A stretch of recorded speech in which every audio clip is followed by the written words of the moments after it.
নমস্কার, আমি ডক্টর জ্যোতিরূপ গোস্বামী।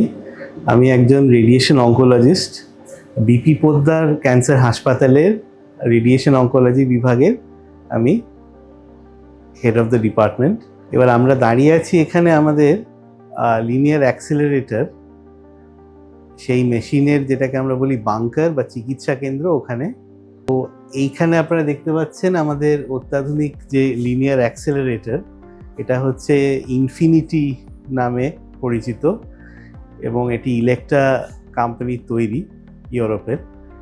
তো এই মেশিনের মাধ্যমে আমরা সব রকম অত্যাধুনিক রেডিয়েশন চিকিৎসা করতে সক্ষম। এবার রেডিয়েশনটা কি অনেকের মনেই হয়তো ভাসছে, কারণ আপনারা অনেকেই জানেন যে ক্যান্সারের চিকিৎসায় এটার কিছু একটা প্রয়োগ আছে, কিন্তু এটা আদপে কি।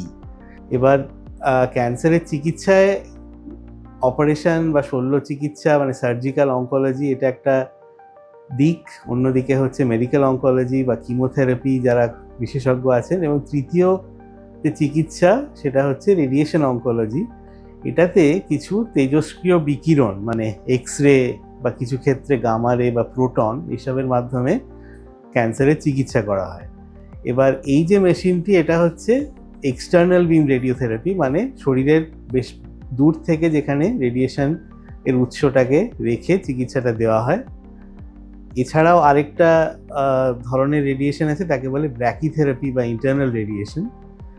তো মূলত ব্যবহার এই এক্সটার্নাল রেডিয়েশনটাই হয়ে থাকে। এবার রেডিয়েশন কোথায় কোথায় ব্যবহৃত হয়, মানে মূলত তিন রকমভাবে হতে পারে। এক হচ্ছে যেখানে এটাই একমাত্র চিকিৎসা, যেখানে এটা অপারেশনের আগে বা পরে ব্যবহার হচ্ছে, এবং তিন হচ্ছে যেখানে দুরারোগ্য কিছু সমস্যার মানে নিরাময়ের জন্য এটা ব্যবহার হচ্ছে, মানে প্যালিয়েটিভ।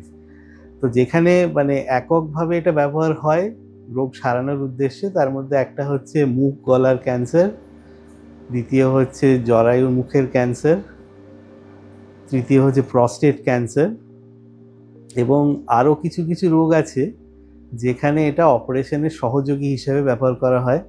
যেরকম ধরুন বেশিরভাগ ব্রেস্ট ক্যান্সার, তারপরে মাংসপেশির যে ক্যান্সার যাকে বলে সফট টিস্যু সার্কোমা, এছাড়া আরও বিভিন্ন রকমের ক্যান্সার যেরকম ধরুন ব্রেন টিউমার, এগুলোতেও প্রয়োগ করা হয়ে থাকে।